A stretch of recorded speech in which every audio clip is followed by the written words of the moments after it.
Hi everyone, comic book reviewer here, this time reviewing on Superman 2.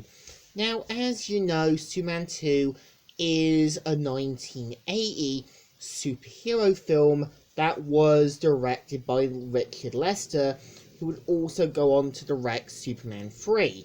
Now, originally, Richard Donner did directed half of the Superman 2 film, but would eventually get replaced by Richard Lester, and in 2006 we would get the Richard Donner cut, which was a re-edited director's cut of the 1980 superhero film Superman 2.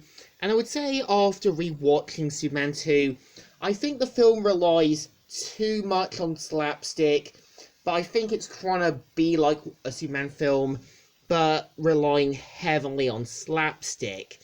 So the premise of the film is meant to feature how, after stopping some terrorists in Paris, we see how Superman unintentionally releases General Zod, Ursa and Non, who were criminals from the first Superman movie.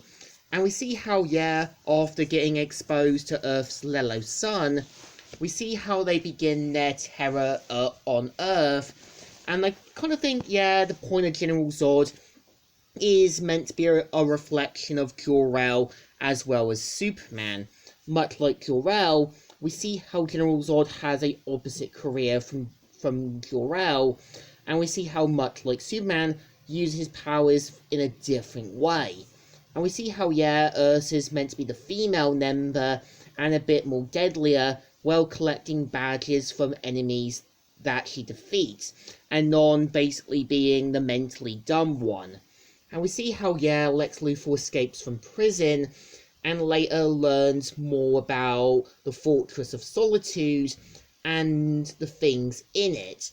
And we do kind of see how Lois Lane learns about that Clark Kent is actually Superman, and we do kind of see how Clark and Lois slowly fall in love.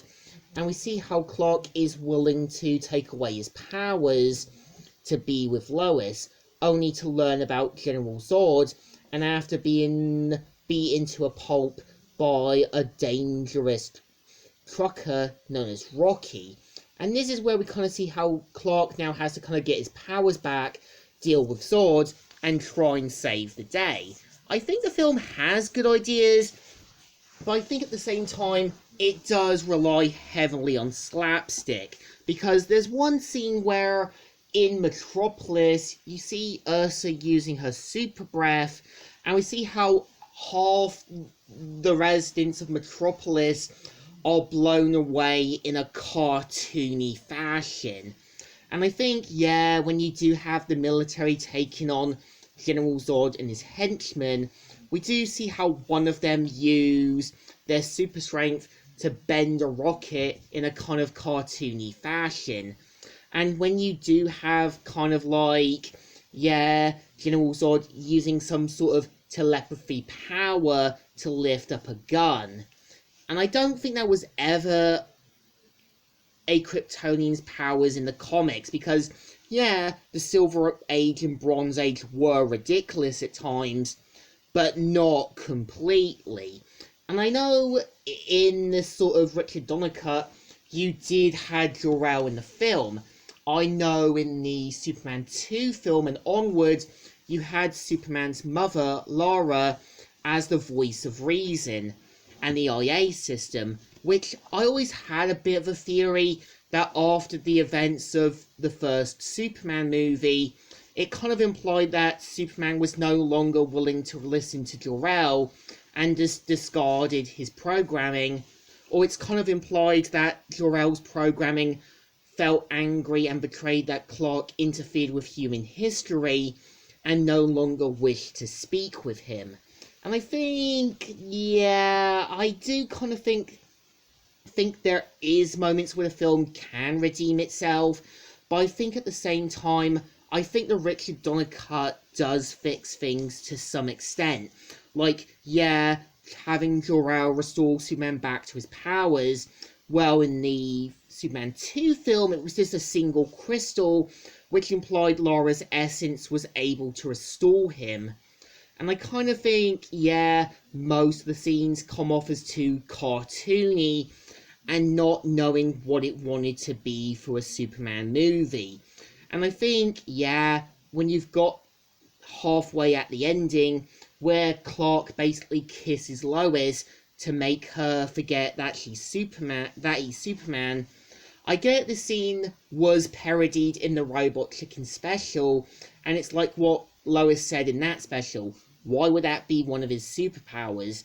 And I get it, yeah, the point of the Silver Age and Bronze Age was just taking the mick out of things, not taking itself too seriously. And I kind of think, yeah, as well, I know a lot of people complain about Superman killing General Zod in Man of Steel, but one, we've seen Superman do this in Superman 2 with Zod, Ursa, and Non. So I don't know why people need the entitlement to complain, because we've seen Superman kill dozens of times when the situation called for it. And I get there were other additional footage, which was either basically in lost scenes, some scenes in other areas that were removed, or scenes that were also in sort of Canadian, like, broadcasting.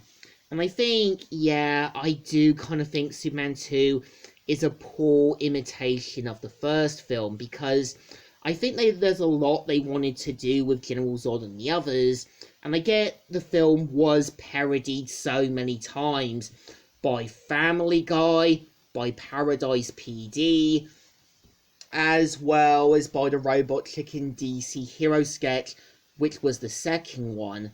So I think this film definitely deserves a thumbs down. Well, it's not the best one. I can kind of see where Richard Donner was trying to fix it with his Richard Donner cut, and I can see where Richard Lester failed with this one. It's just a really poor imitation of the first film. So, Comic Reviewer here, signing out.